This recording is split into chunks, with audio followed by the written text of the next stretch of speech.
ونشهد أن لا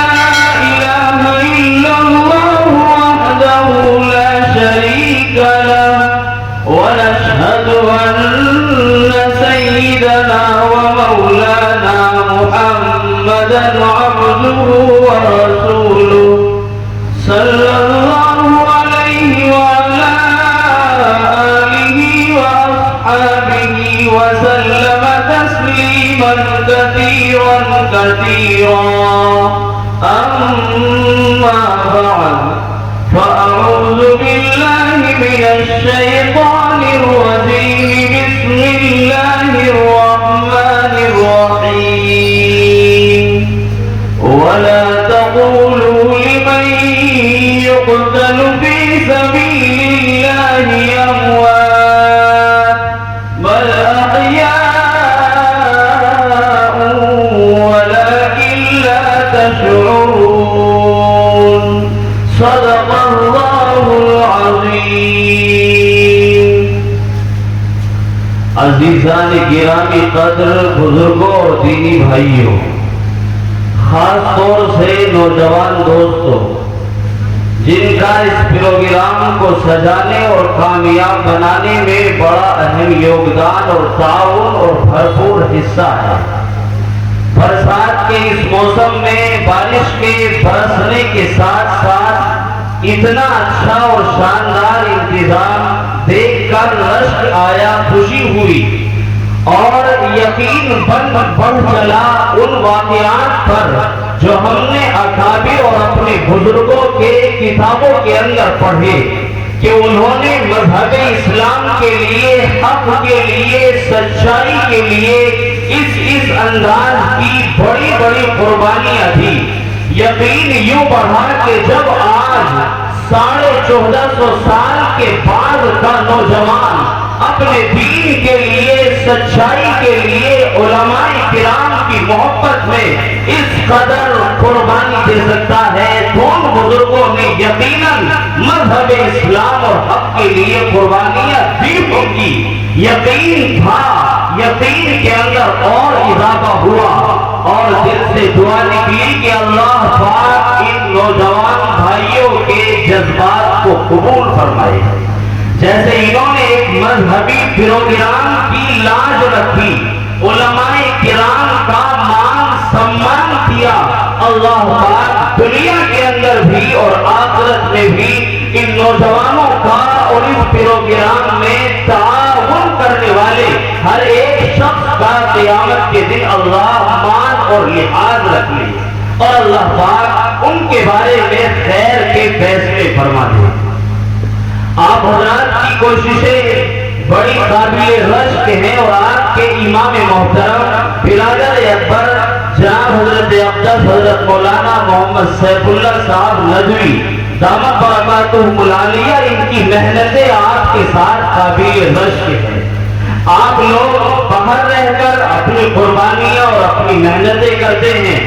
اور یہ آپ کے بچوں کو لے کر بیٹھ جاتے ہیں، آپ کاروبار میں مشغول ہیں، یہ آپ کے بچوں کو قرآن پڑھا رہے ہیں، آپ رشتہ داری میں چلے گئے مگر یہ آپ کے بچوں کے ساتھ مشق قرآن میں مشغول کار ہیں. آپ کہیں اور چلے گئے، یہ پھر بھی آپ کے لیے موجود ہیں. برسات کا موسم آیا، بارش پڑی، جماعت کا وقت ہوا، آپ گھر گئے اور آپ نے وہی نماز ادا کی. لیکن یہ شہر میں کہیں بھی ہوئے، نماز کا وقت جو ہی ہوا دوڑتے ہوئے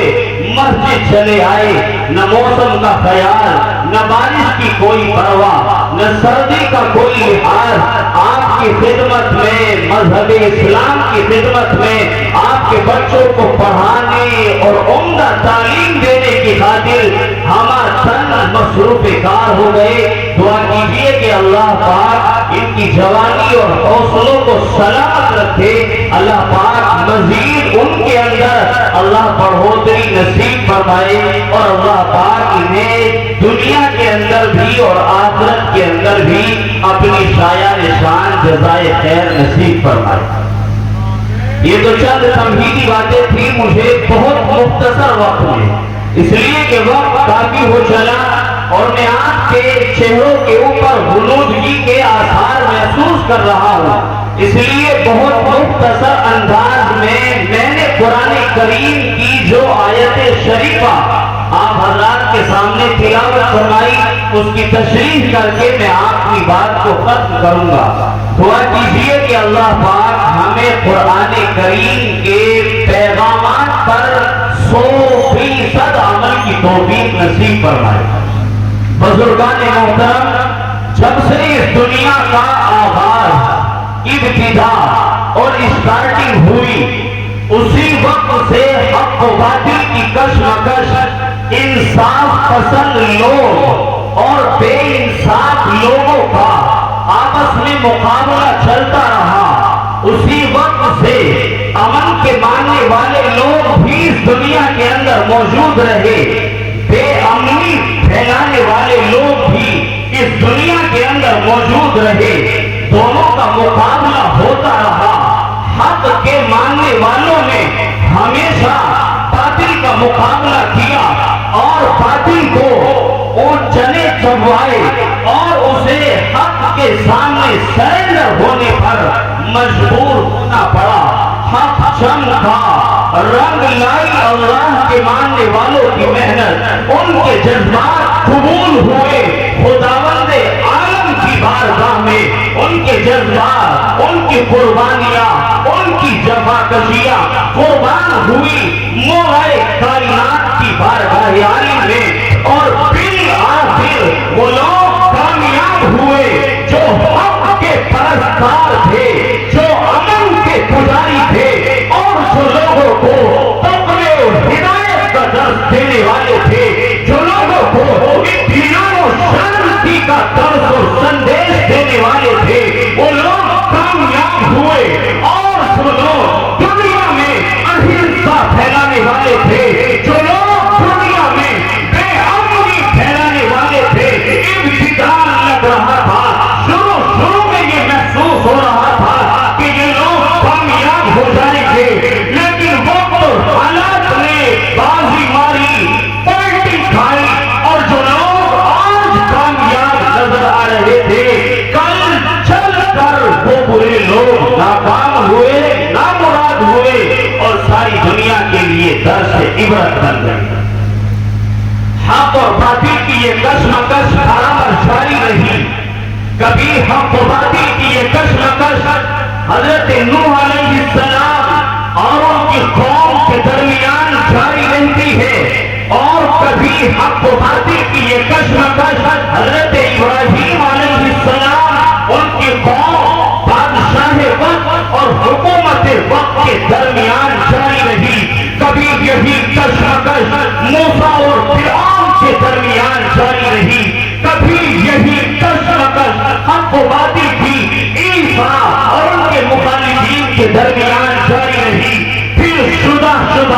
حق و باطل کی یہ کشمکش ہوتے ہوتے میرے اور آپ سب کے آقا و مولا خدا کے آخری راز دلارے اور پیغمبر آقا نامدار شاہ بدر حنین تاجدار مدینہ محمد عربی صلی اللہ علیہ وسلم اور مکے کے لوگوں کے درمیان جاری رہتی ہے۔ آپ اس دنیا سے پردہ فرما گئے، پھر حضرت ابوبکر آپ کی جگہ تخت خلافت پر متمکن ہوتے ہیں، اور پھر ان کے مخالفین کھڑے ہو جاتے ہیں۔ عمر آئے، ان کے مخالفین کھڑے ہو گئے۔ حضرت عثمان آئے، ان کے مخالفین کھڑے ہو گئے۔ حضرت علی آئے، ان کے مخالفین کھڑے ہو گئے، اور ہوتے ہوتے یہ معاملہ آگے بڑھتا رہا، اور بڑھتے بڑھتے یہ معاملہ اس تاریخ کی مناسبت سے آقا نامدار کے شہید نواسے خاندان نبوت کے روشن چشم و چراغ جناب سیدنا حضرت حسین ابن علی اور ان کے ماننے والے اور باقی لوگوں کے درمیان جاری ہوا، اور بالآخر حضرت حسین رضی اللہ عنہ کو دنیا نے اپنی آنکھوں پر بٹھایا، پلکوں پر بٹھایا۔ آج حضرت حسین کا نام آج ساری دنیا میں کہیں بھی دفنے والے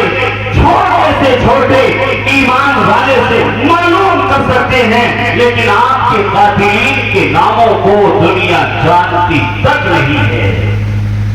اللہ نے ان کے نام کو روشن کیا، آج بھی ان کا نام روشن ہے، کل روشن تھا اور قیامت تک ان کا نام روشن رہے گا، اور صرف قیامت تک ان کے نام کی بلندی جا کر ختم نہیں ہوتی، بلکہ زبان لسان سے ان کے لیے ارشاد آیا۔ آپ نے ارشاد فرمایا سیدہ شباب اہل الجنہ الحسن والحسین، کہ جنت کے نوجوانوں کے سردار میرے نواسے حضرت حسن اور حضرت حسین ہوں گے۔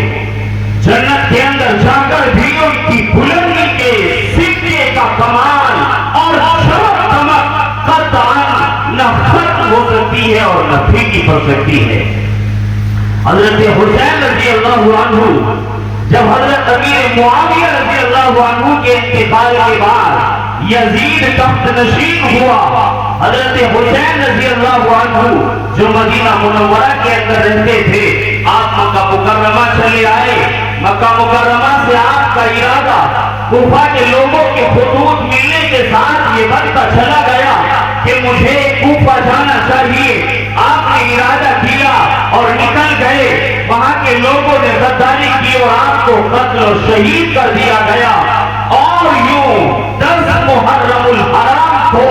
آقائے نامدار تھا، وہ نواز تھا جسے آپ کبھی اپنے کندھے کے اوپر بٹھا کر اب اس کے لیے سواری بن جاتے ہیں، کبھی اپنی کمر پر گھوڑے کی طرح اسے سوار کر لیتے ہیں، کبھی مجمع کے درمیان آپ کے وہ نوازے آپ کے پاس آ کر بیٹھتے ہیں اور آپ بے انتہا محبت کا اظہار فرماتے ہیں۔ آج اس نوازے کو قتل و شہید کر دیا گیا۔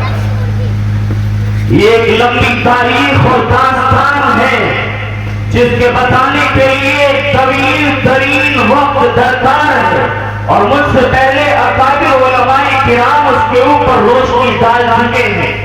میں تو صرف سیرت حسین رضی اللہ عنہ کی روشنی میں ایک یا دو پیغام آپ تک پہنچانا چاہتا ہوں، اس ارادے کے ساتھ سنیں کہ انشاءاللہ ان پیغامات و اسباب پر عمل کریں گے۔ اللہ پاک عمل کا جذبہ نصیب فرمائے۔ حضرت حسین رضی اللہ عنہ کی زندگی ہم سب انسانوں کے لیے، صرف ایمان والوں کے لیے اور اسلام دھرم کے ماننے والوں کے لیے نہیں، صرف مذہب اسلام کے متبعین کے لیے نہیں، بلکہ ساری دنیا کے اندر بسنے والے انسانوں کے لیے یہ پیغام دیتی ہے، اے لوگوں حق کی خاطر اور جانا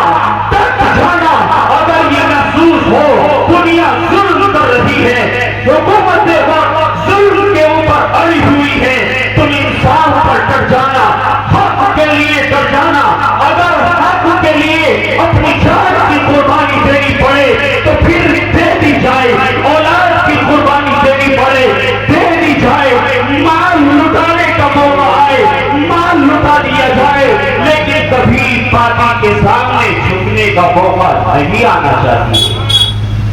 حق پر جمے رہو، اڑے رہو، یہ دنیا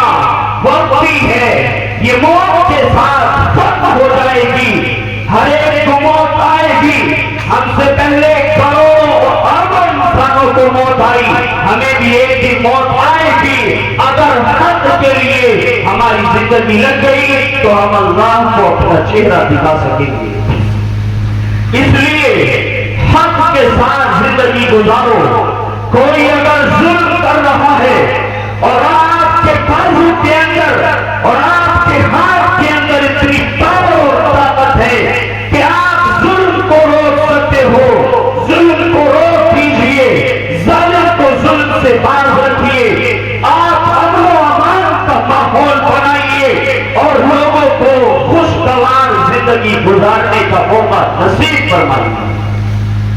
آپ حق پر جم جائیے، ڈٹ جائیے اور اڑ جائیے۔ حضرت حسین کی زندگی ہمیں یہ پیغام دیتی ہے، اور جس وقت وہاں خاص میدان کربلا میں آپ کو شہید کیا جا رہا تھا،